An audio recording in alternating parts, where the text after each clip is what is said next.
What's going on? We are here at AYE Recording Studio with your boy Iamyungtip on the track. I am here with my mans. Iamyungtip. What's going on, Tip? What's up? What's up? How we doing today, bro? Doing all right, man. So tell the fans about yourself. Where you from? What do you do? Well, I'm initially from Youngstown, Ohio. 330 in the house.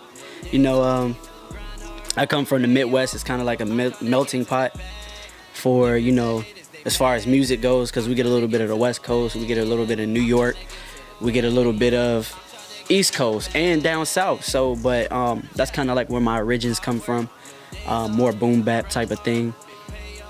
So yeah, Boom bap, like a '90s feel. You got like a '90s feel type music. Is that yeah, what like a me? '90s feel. But I've been experimenting a little bit lately. So you know, I think you got like multiple different sounds too. yeah. So So tell me who your biggest influences are. Who are some of your biggest icons and idols and people you really look up to?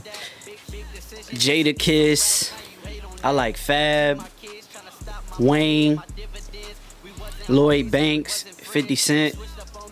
You So know, early 2000 rappers. yeah, pretty much. I mean, that's where I come from. I'm a 90s baby, but at That's the facts. same time, coming up as a teenager, those were the guys to kind of look up to.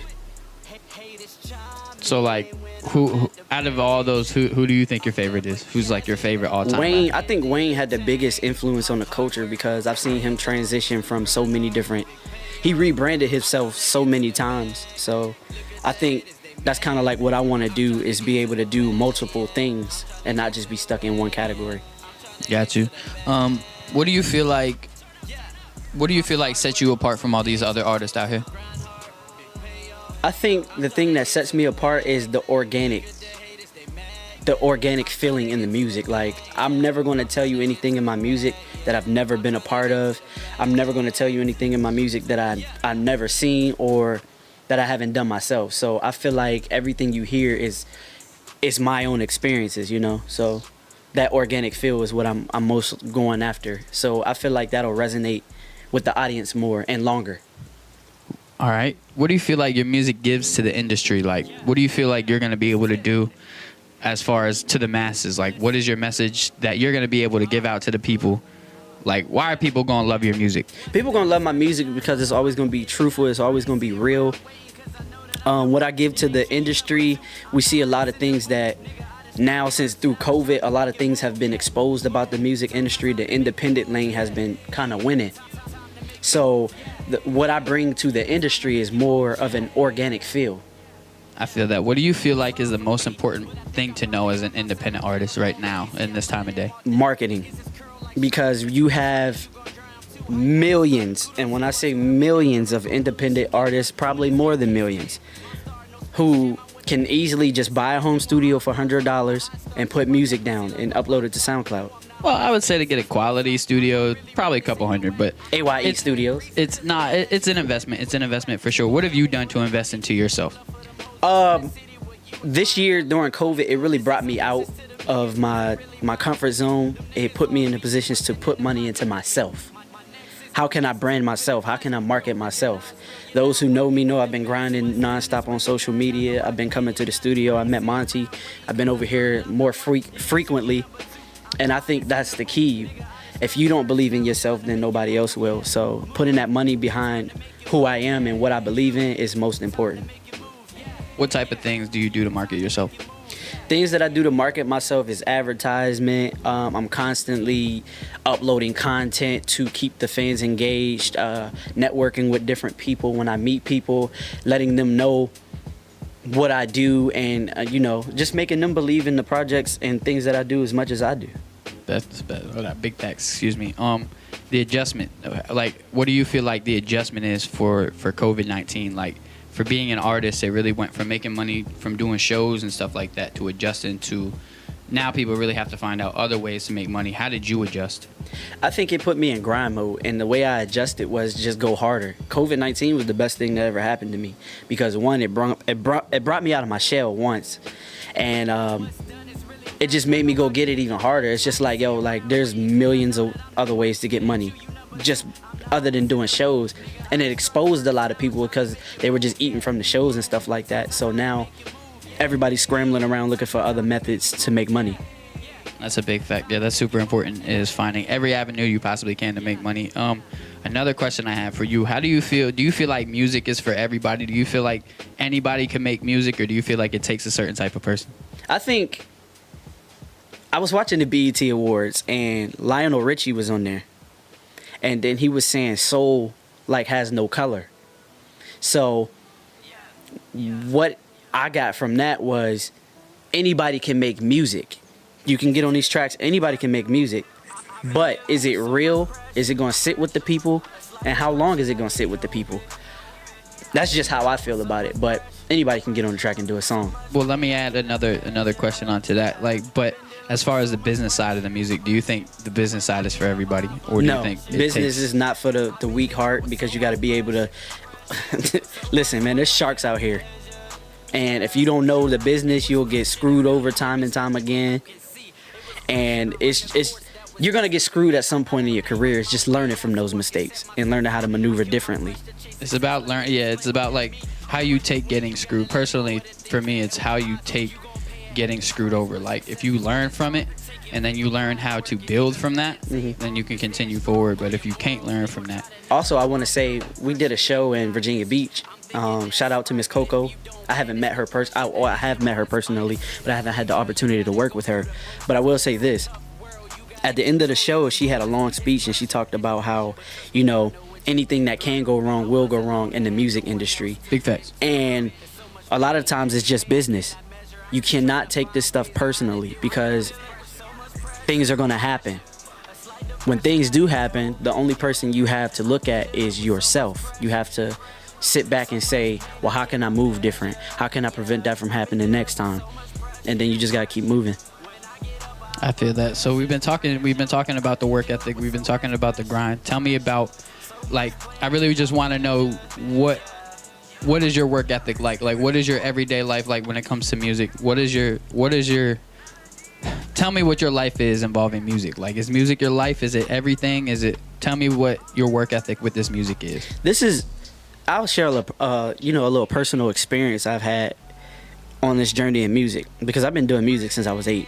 I was in a rap group. I performed countless different places, the Norva, different things.